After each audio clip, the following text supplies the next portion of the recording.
unsustainable. And the message from Rishi Sunak really is, tough love, you're going to take your medicine, it's going to be good for you, you may not like it. Let's have a look at what he had to say earlier. Everyone with the potential should be supported, and not just to earn, but to contribute and belong. And we must never tolerate barriers that hold people back from making their contribution and from sharing in that sense of self-worth that comes from feeling part of being something bigger than ourselves. And that is why this is a moral mission, and why the value of work is so central to my vision for welfare reform. Certainly, Rishi Sunak said in the speech, in the period since the pandemic, something has gone wrong. Of course, millions of people had their wages paid by furlough. Now, that was an entirely artificial situation in an exceptional circumstance, but quite a lot of people left the workplace and simply haven't come back.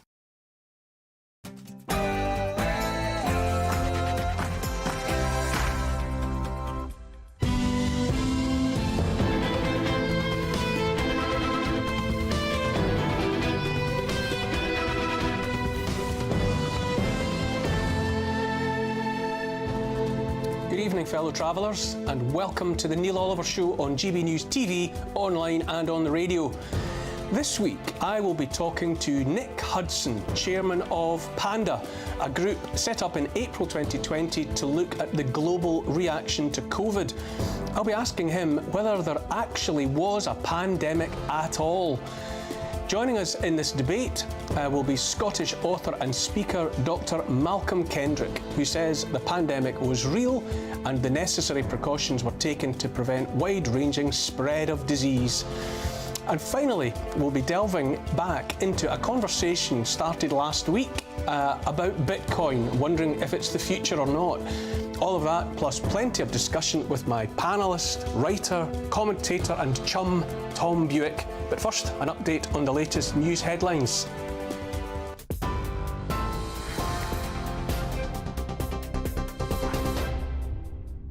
Hi there, I'm Aaron Armstrong in the GB newsroom. The UK says it would support Palestine gaining full member status in the United Nations when the time's right.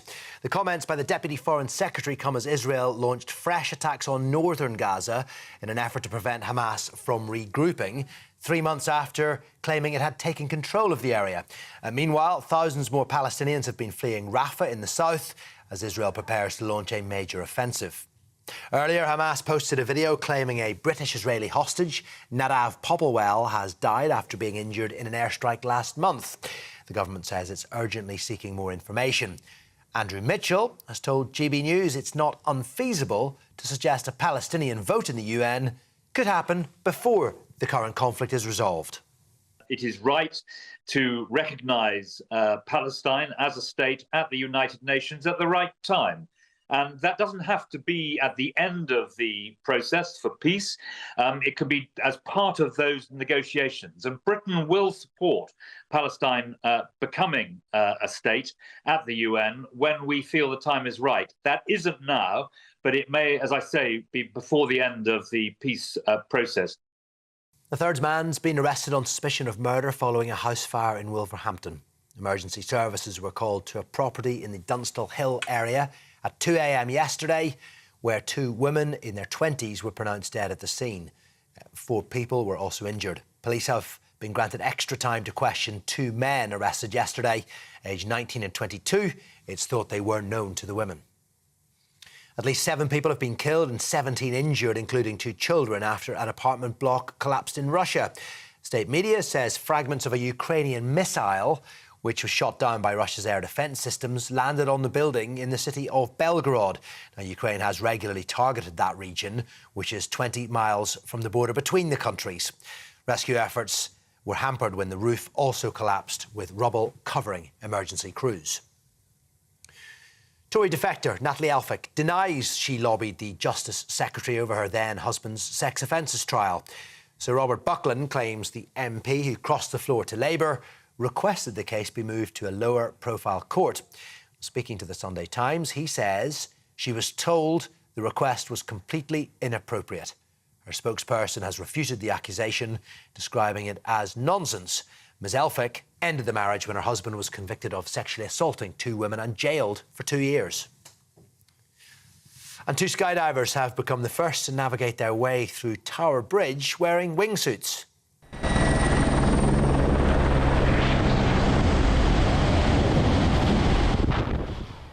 Well, the Austrians jumped out of a helicopter and flew across the River Thames, reaching a top speed of 152 miles per hour before successfully going through the two bridge towers. Incredible stuff. The stunt followed some extensive training in Oxfordshire, which involved the use of cranes to simulate the structure. And you can get more on all of our stories by signing up to GB News Alerts using the QR code on your screen or following the instructions on our website. Now it is time for Neil Oliver.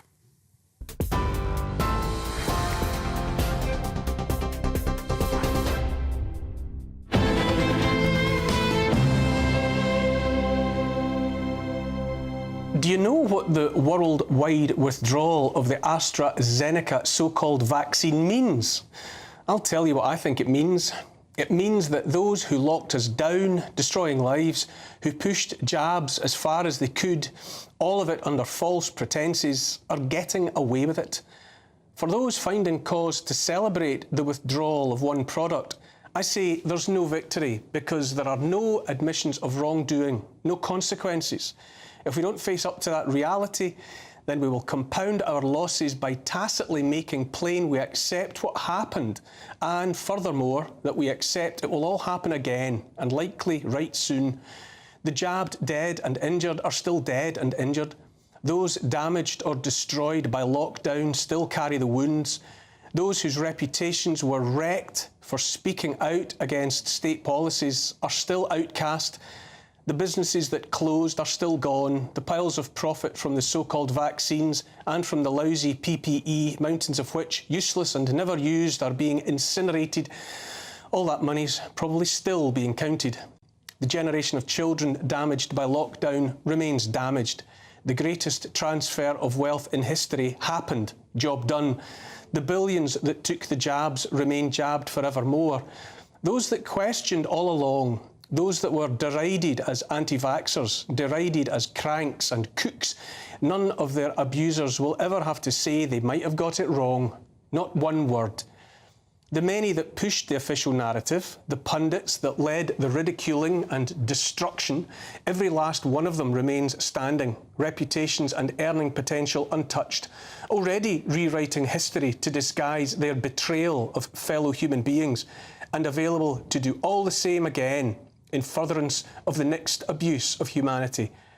For those that publicly challenged the narrative or said no to authority or just asked questions, for all of that, the only victory is knowing we did right, and doing the right thing must be its own reward, because the louder and most unavoidable truth of all is that no good deed goes unpunished. Those who questioned, those who said no, even now are still being punished, because the reality is that while the guilty forgive each other for all they did wrong, those same guilty will never, ever forgive us for daring to question. We will remain unforgiven until the end of time. Let's remember the depths to which the cheerleaders sank, those politicians, TV pundits, newspaper journalists and editors, and actors from A-list to Z-list who salivated at the thought of so-called anti-vaxxers being left with nothing, being denied hospital care, left to die, sacked from their employment, denied access to any public place, socially and reputationally ruined for having the temerity to have a spine and an honest heart. If the guilty could have got away with it, the unjabbed would have been permanently sealed in their houses and forbidden food. That's what so many of our fellow citizens wanted, what so many shouted for. Let us at least remember that. The intention was nothing less than ruin and exile to outer darkness for those who said no. But of course, it was an emergency. We were all in it together. Let's remember all that behaviour, the pleasure taken by the mob in shunning others, banning family members from their homes. Let's remember when so many people were emotionally and financially on their knees, those who preached it was fine to be barred from the bedsides of the dying, from the funerals of loved ones. Let's remember those that thought it right that people lose everything for saying no to an unproven medical intervention, while brothels offered freebies to those that had offered their arm to the needle, while fast food joints remained open and gyms and play parks were padlocked shut. but you see, it was a difficult time, and now it's time to move on, to forgive and forget. All of that happened, and those that contrived it, choreographed it, are still standing, insisting they were just doing their jobs. Even though it has been confirmed over and over again that Big Pharma and governments knew in advance blood clots from the AstraZeneca jab were foretold, predicted and duly happened. Even though it has been confirmed that Big Pharma and governments knew in advance of the first jab being stuck in the first arm that those products would not stop transmission, the same stooges stood behind podiums or broadcast via their TV shows and newspapers that it was a matter of duty for every man, woman, pregnant woman, child and newborn baby to take the jabs to save granny, to save all loved ones. 100% effective. Take this jab and COVID is over. Remember that one? It's nothing less than fact that since they knew all of that in advance, that they even had to go the length of changing the definition of the word vaccine, changing what it means, where before a vaccine was something taken to prevent a person contracting a disease, now a vaccine is something to make a disease less hurty. Not only have they got away with all of it, politicians, Big Pharma, the scientists, the media and the rest rattling with profit, but they have set in place the blueprint which will be used to both justify and enforce whatever abomination they launch next. Let's pause to remember more of what happened. The deaths of so many of the elderly, out of sight in care homes and on shuttered wards. Misuse of PCR tests in pursuit of frightening numbers. The disregarding of the fact the average age of death, and no one can deny this, was 83, older than life expectancy. The changing of the way excess deaths are counted, so that tens of thousands are still dead, but their deaths are no longer regarded as excess. Quite the contrary. Where victims of harm attributed to the so-called vaccines are to be paid compensation, every cent of that money will come from taxpayers. The companies, remember, were granted indemnity long ago, which means the government said that whatever happened, death included, those companies would be held accountable and culpable for precisely nothing. And while we're at it, let's remember furlough, how most people received free money to finance their staying at home, while the self-employed received zilch. Many of those self-employed lost everything, but if they are still with us, having found other ways to make a living, they are required to share the burden of repaying the furlough they were denied, but that was enjoyed by others at their expense. I say again, there's no victory here, nothing whatever to celebrate. The guilty prospered and walked away scot-free while the innocent suffered and continue to suffer, and that's about as much as can honestly be said. It had to happen this way, the dictatorial rollout of the plan, followed by its ending precisely on their terms and only when it suited them, utterly without consequences for any of them, because happening this way, rubbing our noses in the fact it all happened and that there will be no consequences for them, manoeuvres or perhaps torments is closer to the mark, the affected populations into silently and humiliatingly consenting to the certainty that when it happens again, we won't be able to pretend we haven't seen it all before and yet demanded no accounting for harms done. If we accept now this rewriting of history, this drip, drip, drip of truth, this absolving of the guilt of so many who caused or celebrated so much harm, then we will have learned nothing. I'm not talking here about the next so-called pandemic, or not just about pandemics. I'm talking about a blueprint that will be followed for the peddling of whatever crisis they dream up next.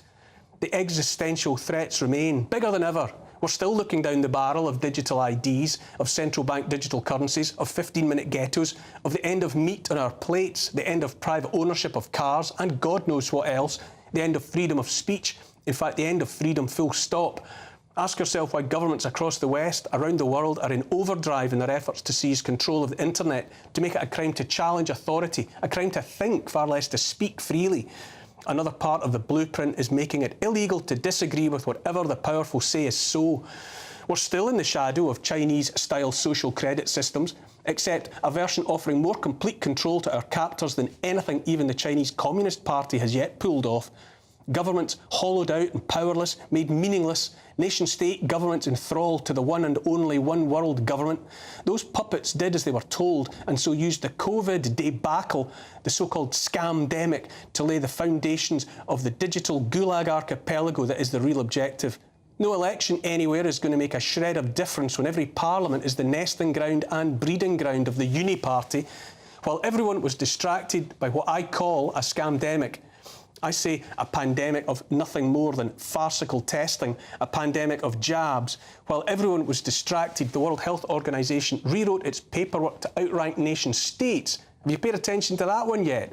Now the World Health Organization, paid for by software salesman Bill Gates, and despite the suggestion in recent weeks of a climb down, remains poised to lock us down whenever it wants and to take control of whatever it sees fit under the guise of saving the planet. The Green Agenda, Agenda 2030, which is the daddy of all hoaxes. Here's the thing. People died, like people die every year, of respiratory viruses. But remember how we were told anyone dying 28 days after a positive PCR test was a COVID death. Remember the vagueness of with or from COVID. All of it smoke and mirrors. Now, more and more people say the stats show there was nothing new. And remember to ask questions about precisely how the elderly died in the care homes. Now, more and more people say the stats show it was nothing unusual in 2020, nothing new. Let this sink in. What if all of it, lockdowns, so-called vaccines, destruction of lives, the altering of our world forever, what if it was all done on the back of lies and propaganda? There is no victory here. No one stands accused, except the so-called anti-vaxxers convicted long ago. No one pays a price except the ever-suffering taxpayers, milked for more hard-earned cash to make them poorer than before. No one takes responsibility, and as sure as eggs is eggs, the next global emergency is hurtling towards us. And unless we finally wake up, get wise to the scam and say no and mean no, unless we do that, we will only have ourselves to blame. Tom Buick. Hello. We don't always see eye to eye, neither do we have to. What do you feel? I think for me there was something very telling about that withdrawal of that product and the way it was described, but without any acknowledgement of all that happened. Neil, as someone that's sat on this couch over the last 3 years, I've been on this journey with you in terms of COVID-19, the vaccine, its efficacy, the role of Big Pharma.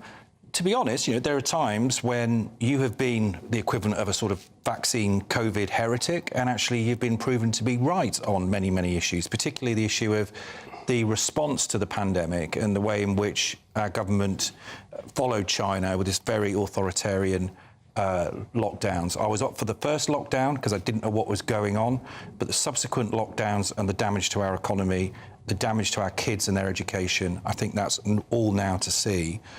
But I've really broken your monologue down into two parts. The first part really is about the role of Big Pharma and whether or not, you didn't use these words, but this is how I interpreted it, they're guilty of sort of mass murder. And I think it's important here because, at heart, I'm an academic. You're a brilliant writer and polemicist. But I did want to just look up the figures on the number of people that took a vaccine here in Britain. And I'm one of them, actually. 53 million people took the first vaccine, first dose. 50 million took the second dose and 40 million took the third dose. I took all 3 doses. And I did so because I'm over the age of 50 and I took a risk-benefit analysis as to whether or not this was a sensible thing to do. Now, you could say the government was cajoling me, it was encouraging me. Laura Dodsworth has written a brilliant book about a state of fear. There was definitely that vibe going around. But was there a universal blanket mandating of vaccines? No, there wasn't. I don't know whether you took a vaccine or not, but you had that choice whether or not to take that. And on the issues about the number of people that actually lost their lives, and I have to believe, I guess, the Office for National Statistics, it's the only independent agency we have in this country, they're reporting that there are 59 deaths related to all types of vaccine, including the AstraZeneca. That's 59 tragic lives that were lost. There are families attached to that. But I do wonder sometimes when you go on this sort of, go after Big Pharma, and you don't include the relatively small numbers that actually lost their lives as a result of taking it at a time that was unprecedented for 100 years. I didn't take any of the products. Which is your choice. Absolutely. I dispute absolutely the figures that you're quoting for consequences for those. Well, I'm just quoting official statistics, Neil. But besides all of that, my contention is that we've already seemed to have forgotten that there was no informed consent here, because the government and Big Pharma went into it knowing that what they had was not a vaccine. Although they pushed it as a vaccine, they had to change the definition of vaccine. They went into it knowing about the adverse reactions that were likely. Pfizer had pages and pages and pages of them. AstraZeneca had seen evidence of blood clotting before the rollout. We were told that it would stop COVID in its tracks, and that more than anything else, it was of paramount importance to take it not for yourself, but to stop the spread of it to loved ones. And yet it was known in advance that there was no knowledge about the products stopping transmission, because the companies hadn't even been asked to test if that was going to be the result. And on the back of that, all good-hearted people were expected to take it. And I think that is what we're already forgetting. There was no informed consent. The people were given something under false pretences, however well-intentioned the people taking it might have been. I disagree on the idea of there was no informed consent. I made a conscious choice to go for these vaccines. There are others in my family, including younger members of my family, where I would not let them go near the vaccine. So there were choices to be made. Where I agree with you, and it's easy to forget with the passage of time, how utterly authoritarian that whole period felt. Living in Britain with the history that you and I share of liberty and freedom, and the idea that democratic governments should always, because they're accountable to us, be taking decisions that are in the interest. Sure. That inquiry that we've got underway is there to test that thesis. Just got to get to a break now, before which I will say the following on behalf of AstraZeneca, a right to reply. We're incredibly proud of the role Vaxzevria played in ending the global pandemic. According to independent estimates, over 6.5 million lives were saved in the first year of use alone, and over 3 billion doses were supplied globally. Our efforts have been recognised by governments around the world and are widely regarded as being a critical component of ending the global pandemic. And there's the break, after which I'll be debating whether or not we actually did experience a global pandemic in 2020. You're watching The Neil Oliver Show on GB News. Don't go away.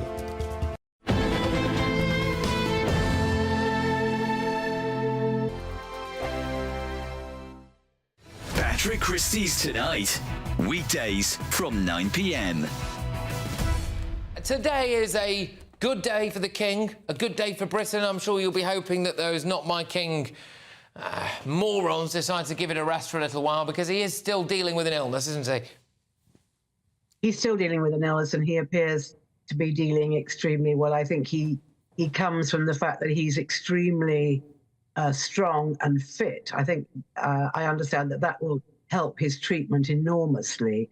And I think, as your professor was saying, it's the fatigue that can be a brutal thing when you're trying to lead a normal life with cancer. But I think that it's going to really help him psychologically to get out there, and people are going to be giving him enormous support. I mean, I know, as you say, there's an anti-monarchy brigade, but there's been an anti-monarchy brigade since there's been a monarchy. So that is not such a big deal. It has always been there.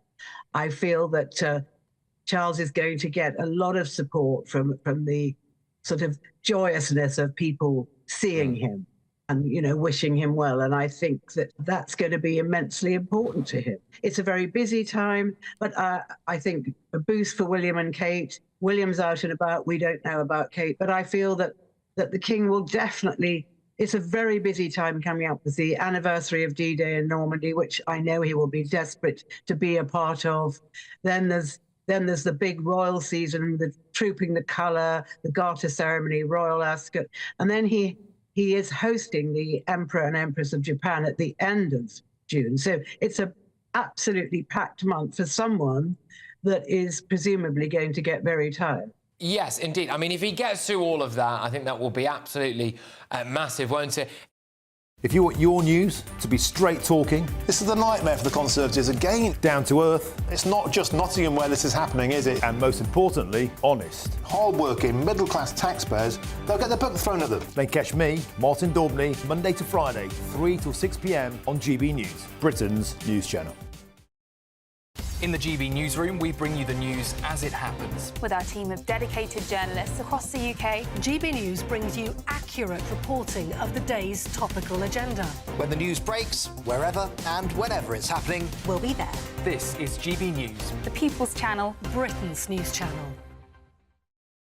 We're proud to be GB News, the People's Channel. And as you know, we always love to hear your views. Now, there's a new way of getting in touch with us at gbnews.com/yoursay. By commenting, you can be part of a live conversation and join our GB News community. You can even talk to me, Bev Turner, or any of the members of the GB News family.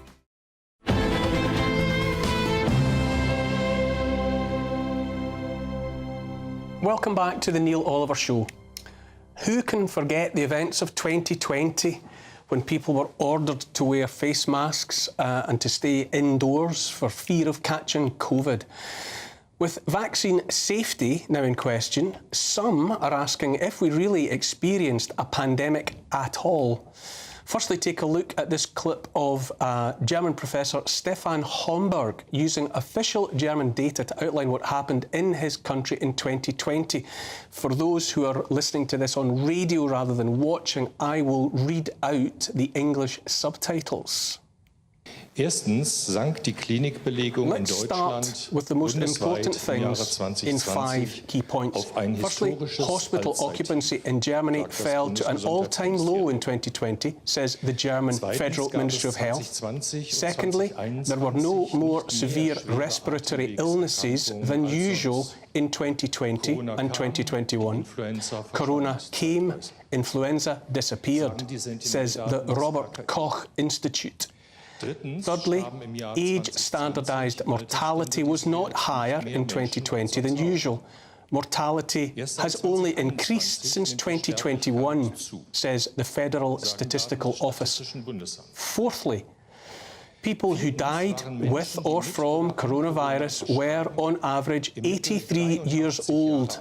The other deceased were 82 years old, says the Robert Koch Institute and the Federal Statistical Office. Fifthly, Sweden, which was free of masks and lockdowns, fared better than Germany, says the World Health Organization. I'm joined now by Nick Hudson of the group Panda and also author and GP Malcolm Kendrick to consider all of this. Nick, if I can come to you first of all, it's your contention that there was no pandemic based on an analysis of the data. Can you elaborate on that hypothesis? Yes. Hi, Neil. Good to be back with you. The 2020 signals that we picked up that were so just blatantly stark, moving us in this direction, were first of all when we saw the mortality rates. Stefan is correct. The average age of death for COVID deaths was higher than the average age of death for non-COVID deaths. But moreover, we could go as far as saying that for even vaguely healthy people under the age of 70, there was clearly nothing in the way of a risk additive pathogen on the loose. And that was clear in the second quarter of 2020. And as the year rolled on and we began to see more and more data, another very startling finding emerged. And that was that when we looked at the very granular data, the high resolution data at county level in the UK and in the United States, what we couldn't detect were the telltale signs called ripple and cluster effects that you would expect to see if what you were dealing with was a spreading pathogen. Instead, what we were detecting were signs of a spreading test, the PCR test, spreading into a population where the signal that those tests were detecting was already present, and present without any observed severe illness or mortality beyond normal levels. So that was all within the first year of 2020. But over time, a whole lot more data has emerged that call into question the whole idea of whether the story of a pathogen that emerged at a point, whether a point in Wuhan or anywhere else on the planet, and then spread around the world, leaving in its path a trail of death and destruction, was really true. In the first place, what's happened is we've seen the results of human challenges experiments. These are deliberate attempts to infect other humans, to understand the transmission mechanics of this supposed pathogen. And wherever these human challenge experiments have been attempted, it has turned out to have been impossible to infect other human beings with this supposed pathogen. And so these are all incredibly strong data points which should cause people to pause. Can I just pause you there, Nick? Can I just pause you there and bring in Dr. Malcolm Kendrick? Good evening to you too, Malcolm. Listening to Nick there, as I'm sure you were, what data would you point at to say that there was a pandemic? Well, one of the data sources that I've looked at in the past is called EuroMOMO, which is a European organisation. It stands for European Mortality Monitoring, I think. And they look over years at spikes in mortality to see if there's some sign of an infectious disease coming along. And if you look at the statistics, sort of March 2020, there was a sudden and quite dramatic surge in overall mortality, way above the all sorts of levels of statistical significance. It was present more in some countries than others, but it was showing widely across a whole series of different countries. So there was definitely something that happened. There was definitely statistics that showed that at the time. I was looking at them almost on a day-by-day basis. So I think clearly there was an infection. You can't say for sure it's an infectious disease. There was something started to kill people in higher numbers in March 2020 across Europe. And these data, you can have a look at them yourself if you want to. Nick, what Malcolm is saying there would seem to fly in the face of the data that you're referring to. Are you aware of that data? And how do you react to Malcolm's assertion that there was definitely something new and dangerous in the air? Yeah, we were completely familiar with that data. We were all over it. The response that we have is that the mortality was not evenly distributed. There were a few places in, like, for example, New York and Lombardy, where we had massively increased mortality. And our contention is that mortality didn't arise because of a spreading pathogen, but because of what are called iatrogenic harms.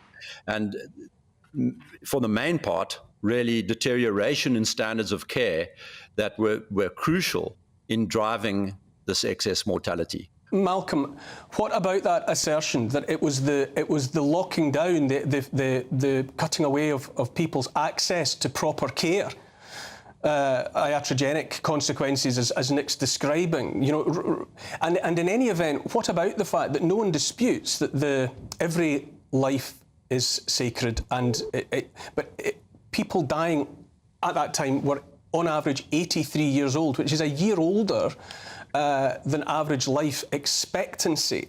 I didn't see anyone dying. Around me in my area, I didn't see anyone dying. I saw people locked down. I saw people suffering because they were being locked down. What about the fact that it wasn't visible without the PCR testing, that it was a pandemic of testing?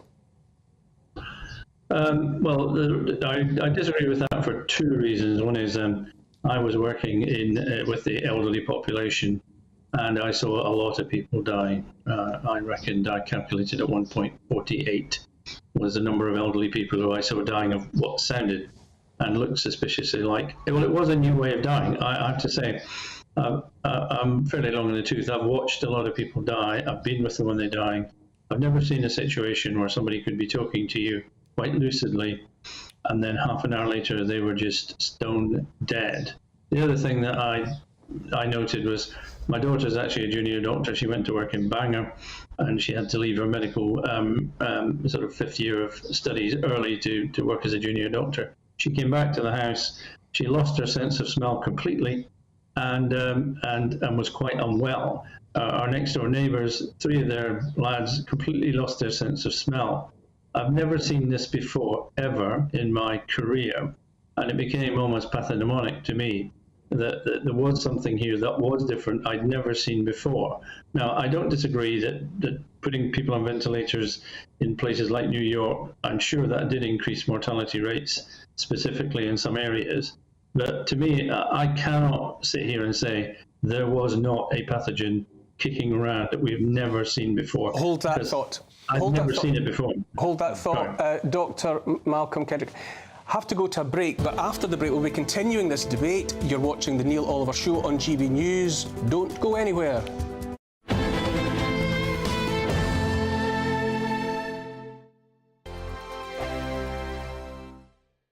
Hello, welcome to your GB News weather update by the Met Office. For Monday, it's going to be dry in the east, but turning unsettled in the west, and also feeling cooler here too. High pressure that's brought a lot of sunshine is moving its way eastwards, allowing low pressure to start moving in as we go to Monday. But for this evening, we still have some heavy showers around. Some of these are going to be thundery, pushing their way northwards, affecting parts of Scotland later in the night, turning drier elsewhere with some drier and clearer spells across eastern parts. Low cloud, though, in the west. Temperatures generally around 10 or 11 degrees. So quite a mild start to start Monday morning. Quite a lot of cloud around. That should generally break up, especially across the Midlands and eastern parts of England. Still some heavy showers across parts of Scotland, but we have got outbreaks of rain pushing their way in from the west, affecting Northern Ireland, Wales and South England as well. Heavy rain could cause some disruption, feeling much cooler underneath this cloud and rain, and that will gradually push its way northwards through Tuesday. So a contrast in where the wet weather will be, but blustery showers are feeding in from the west. Some sunny spells as well, but temperatures really are going to be a little bit below what we've seen of late. But sunny spells, scattered showers in the forecast for the rest of the week. Highs of around 20 or 21. 2024, a battleground year. The year the nation decides. As the parties gear up their campaigns for the next general election. Who will be left standing when the British people make one of the biggest decisions of their lives? Who will rise? And who will fall? Let's find out together. For every moment, the highs, the lows, the twists and turns. We'll be with you for every step of this journey. In 2024, GB News is Britain's election channel. We're GB News, and we come from a proud tradition of British journalism. That's why I'm so excited to be here. It's something so new. The first news channel to be launched in Britain in over 30 years. Launched to represent the views of the British people. To go where other broadcasters refuse to go. How did you find out about the story in the first place? Launched with one aim. To be the fearless champion of Britain. It's an absolutely fantastic atmosphere here. This is GB News. The People's Channel. GB News, Britain's news channel. Join me, Camilla Tominey, every Sunday at 9:30 when I'll be interviewing the key players in British politics and taking them to task. This report basically says that he's not fit to stand trial. With an upcoming election looming over Westminster, now is the time for clear, honest answers. I agree. And that's precisely what I'll get. Is he indecisive? Incompetent? That's the Camilla Tominey Show at 9:30 every Sunday on GB News, the People's Channel, Britain's election channel.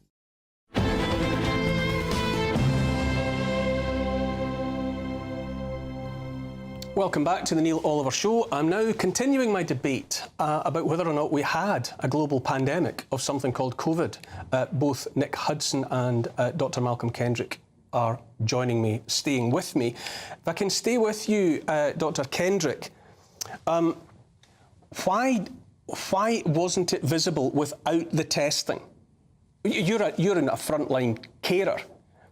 But I would contend that the experience was that there was nothing to see except the daily reporting by politicians and around the clock about the results of PCR testing.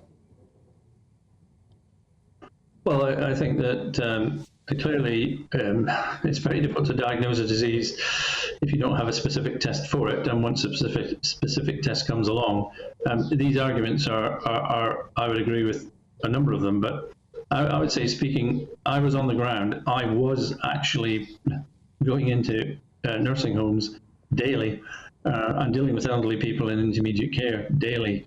And specifically, I would say I could tell you that someone was dying of something in a way that I have never seen anyone die before. And that was, I wouldn't say every single case. And there were cases where I was trying to get people admitted to hospital and the hospital was refusing to accept them because they said they just got COVID and we can't do anything. And then it turned out they had other diseases that they could have been treated for, and then they did actually pass away, which is extraordinarily frustrating. But I think it was possible to say, this person has got a disease, a respiratory disease, their oxygen saturations are dropping dramatically in a way I've never seen before, and then they're just dying. I had never seen this before. So in my mind, I'm 100% clear that there was something different, something that had appeared at that time. Now, I'm not going to disagree that there were a lot of other things going on that skewed the statistics, but on my deathbed, I'm going to say, yes, there was a new disease. It definitely arrived around about March 2020, and I dealt with a lot of people who it appeared to kill. Nick, what about the fact that we weren't seeing it? And what about the fact that the German professor that we listened to there said that there was nothing in the German statistics, the German data, to show anything out of the ordinary from a clinical point of view? All-time lows for hospital admissions in Germany in 2020, and everything else reading normal.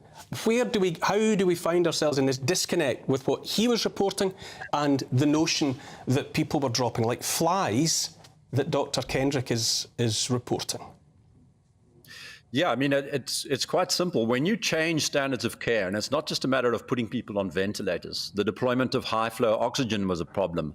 The suspension of the routine deployment of antibiotics and steroids, those were all problems. The isolation of patients was a problem. The driving of fear into patients was a problem. So there are all sorts of drivers behind this kind of iatrogenic harm. So how do we reconcile this story? I mean, the first observation I'd make is that when we talk to doctors from different places, they describe an entirely different clinical picture. There's no uniformity to this clinical picture.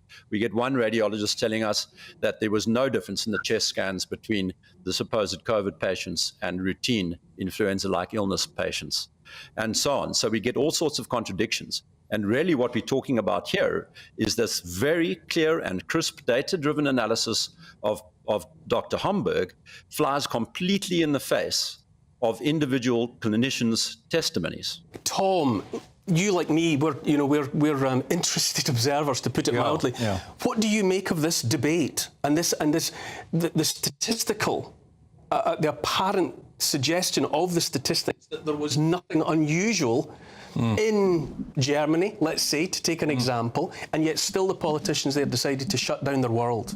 Well, it's a fascinating debate, Neil, and I think it's a debate that these various official inquiries need to be having as well with the type of data that's being discussed. And talking to someone that's not a doctor, clinical doctor, or an epidemiologist, just the average sort of Joe looking in on this, it can look a little bit like we're sort of dancing on the head of a pin here. You know, was there a pandemic or there wasn't a pandemic? I mean, the Oxford English Dictionary just describes a pandemic as an infectious disease that goes on across a country or indeed around the world. I'm pretty sure this novel coronavirus originated in Wuhan. There's a debate about whether it was a lab leak or not, and it made its way via Europe and eventually around the world, and people died. I think that's an indisputable fact. But I think, though, the real issue, actually, what I would like to know the answer to is, because, you know, this is where the data points are quite important, is did our politicians react in a proportionate way?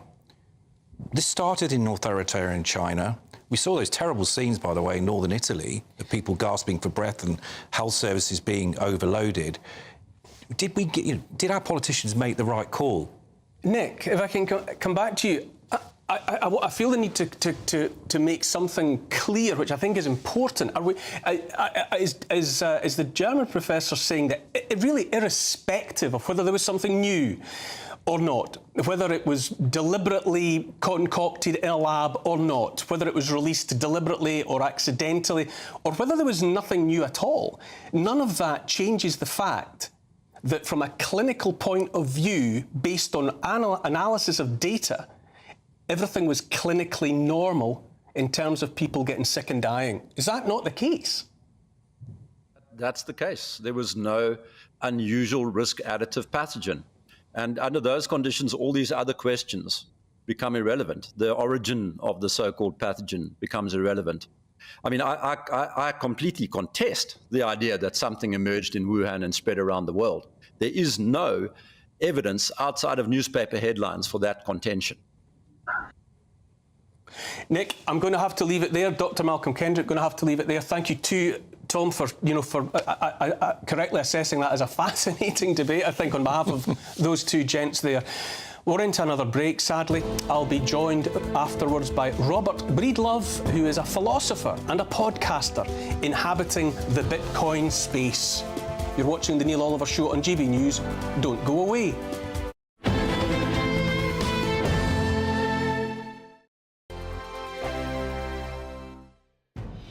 Good afternoon, Britain. Weekdays from midday. Now, a woman who 25 years ago, at the age of just 14, tortured and killed her 71-year-old grandmother was last month released from prison on licence. But this isn't the first time she's been let out. Sarah Davey has been bailed and re-incarcerated no less than 7 times. Well, to debate this, we're joined by former Detective Chief Inspector Colin Sutton, famed for catching the notorious killer of Millie Dowler, Levi Belfield, and GB News' own Patrick Christie's. I think we have to qualify that where the killer is a child, and we have to accept that to consign somebody to be in prison for 60, 70 or 80 years is probably something that we ought to think twice about. So I understand why this happens. I understand the outrage. I really understand the outrage. I think that 14-year-olds who kill should be given a chance to rehabilitate? Yes, I do. Do I think that somebody who's had 7 such chances and blown them away deserves an 8th chance? Then probably I think that's a lot more doubtful. I would have thought that by chance, sort of 3 or 4, they'd have got the picture, but clearly not. Patrick, what do you make of it all? Well, some people are born evil, aren't they? And why should we have to suffer to have them back out on the streets? There are some crimes that are so serious that you should pay for it either with your life or for the rest of your life.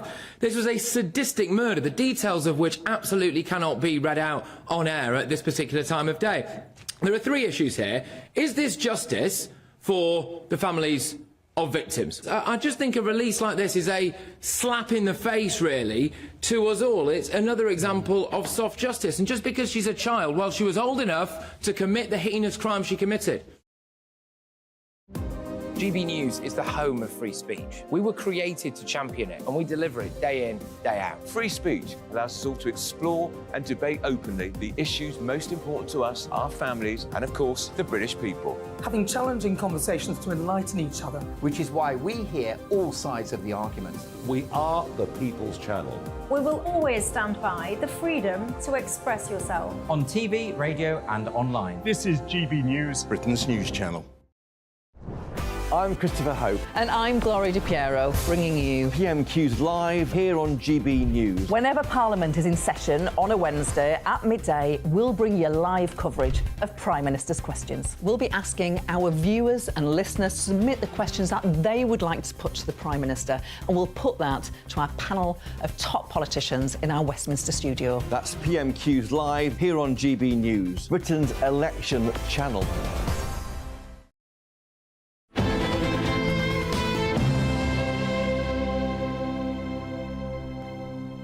Welcome back to the Neil Oliver Show. My next guest is Robert Breedlove. He is a freedom maximalist. I want to be a freedom maximalist too. He's an ex-hedge fund manager and a philosopher on the matter of Bitcoin. And he says his mission is to restore freedom, truth and virtue to our world by tenaciously asking the question, what is money? Welcome, all the way from Tennessee, Robert Breedlove. Are you there? I am here, Neil. I can hear you, but I can't see you, though. All right. Well, we will press ahead with voices. I freely admit, Robert, that I caused uproar in the Bitcoin community last week with a guest who was very dismissive, completely dismissive, in fact, of Bitcoin. Now, I hold no Bitcoin. I don't really have a dog in the fight. However, I am fascinated by Bitcoin, and therefore I am more than happy to redress the inequality and invite you to explain what it is about that cryptocurrency, Bitcoin, which makes it, as you see it, the foundation upon which real freedom might be rebuilt. Yeah, Neil, I think for me, I can't speak on behalf of the entire Bitcoin community, but the uproar that was created from my perspective was your guest use of the term intrinsic value. And anyone who has studied economics since the mid-1800s, during which we had the marginalism revolution, would know that all value is actually subjective. So value is a matter of individual preference, and value is something that is expressed through human action. So I find it farcical and deeply fallacious that anyone would ever use the term intrinsic value. And it's often wielded as a cudgel to try and dismiss Bitcoin. And what I think they mean by that is that because Bitcoin is not tangible, or Bitcoin does not have a commodity or industrial use case, that it is therefore irrelevant as a technology and has no use case whatsoever. And that, you know, even if you take that opinion to be true, I would say that the market fundamentally disagrees, right? Bitcoin has a very substantial market capitalization. There's actually a strong argument to be made that its entire market capitalization is due to its utility as money. So in that way, it would be the first pure money we've ever had. Even something like gold that is predominantly used as money still has industrial use demand associated with it. And therefore, part of its market capitalization is for gold as an industrial metal rather than as a monetary metal. So that was my beef, I guess, with your guest. For sure, Robert. Is that she's using something that was dismissed 200 years ago. Absolutely. Well, a question that always comes to mind when I contemplate Bitcoin is, why does its value at the moment, let's say, fluctuate so seismically? You know, that it can half in value and has done in a relatively short space of time, and that in part is why I continue to have questions about its essential nature. Why is it so volatile? Yeah, so the volatility of an asset is always proportionate to its market capitalization. If we looked at, say, Amazon in the early 2000s, between 1999 and 2001, Amazon stock had a 94% drawdown in the wake of the or the dot-com crash, rather, and it has since grown 40,000%. And today Amazon stock has a volatility of, you know, in the range of south of 40, let's say. So you could think about this. The rough analogy is a smaller ship on a larger sea. Right, the waves tend to affect smaller assets, which with smaller market capitalizations, disproportionately in terms of their price movements. But as those assets grow in terms of market capitalization, the movements on the sea, this being like liquidity movements in the marketplace, tend to affect the price less significantly. Tom Buick, what do you make of Bitcoin? Are you persuaded that it could be the future of money itself, if not freedom? Or do you harbour hesitancy about it? I think it's a fascinating innovation, the whole distributed nature of it. So it's decentralised. It's not the same as a fiat currency as it's described. In other words, government-owned central banks or private bankers that own central banks. I suppose for me it comes down to the issue of trust. I think, you know, he's absolutely right. Ultimately, money is an idea, and it's the idea of trust. I mean, on our own banknotes, it says, "I promise to pay." That's essentially the sovereign, the monarch, making that promise to us. On worthless paper. Well, that's a moot point. On the US greenback, it says, "In God we trust." So it sort of appeals to a higher power. I suppose, just practically, as someone who hasn't got a dog in the fight, but has got, like a lot of people have in this country, investments in pension funds, self-invested pension funds in the stock market, in the equities.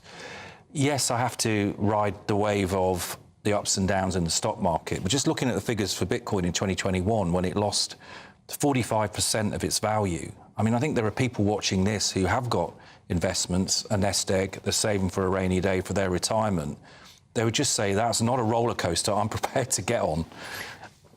Robert Breedlove, how many people? I just want a quick question because I'm going to go into a break and then come back to you. How many people are holding Bitcoin at the moment? Is it possible to answer that question as a percentage of the world's population?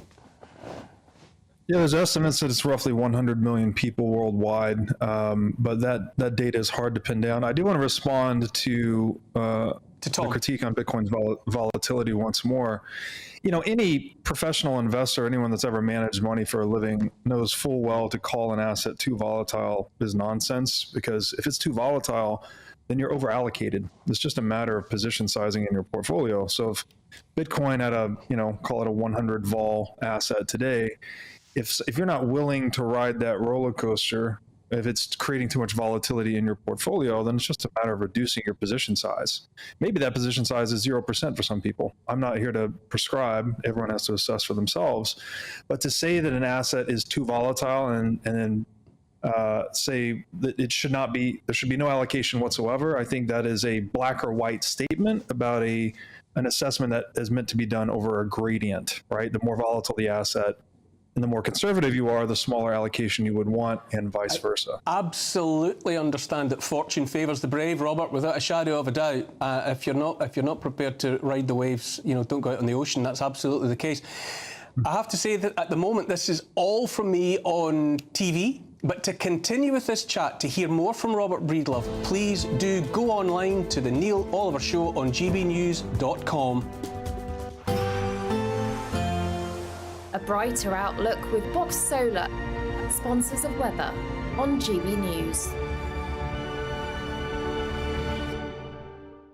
Hello, welcome to your GB News weather update by the Met Office. For Monday, it's going to be dry in the east, but turning unsettled in the west, and also feeling cooler here too.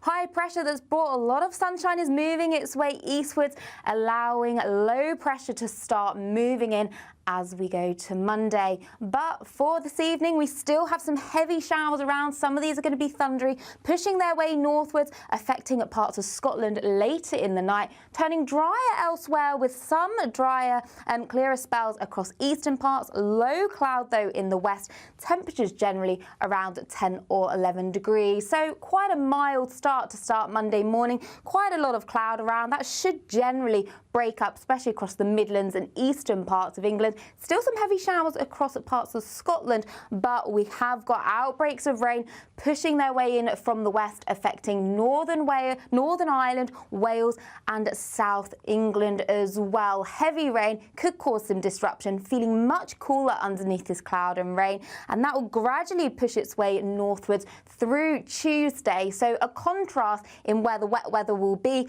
but blustery showers are feeding in from the west. Some sunny spells as well, but temperatures really are going to be a little bit below what we've seen of late. But sunny spells, scattered showers in the forecast for the rest of the week. Highs of around 20 or 21.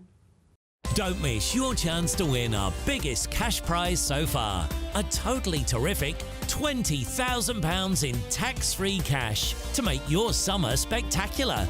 You could use that cash to splash out on a holiday, make the garden glam, buy a new car, or just save it for a rainy day. Whatever you'd spend £20,000 on, make sure you don't miss the chance to make it yours. For another chance to win £20,000 in tax-free cash, text PRIZE to 63232. Text costs £2 plus one standard network rate message. Or post your name and number to GB05, PO Box 8690, Derby DE1 9TT. UK only. Entrance must be 18 or over. Lines close at 5 p.m. on the 31st of May. Full terms and privacy notice at gbnews.com/win. Please check the closing time if listening or watching on demand. Good luck. In the GB Newsroom, we bring you the news as it happens. With our team of dedicated journalists across the UK, GB News brings you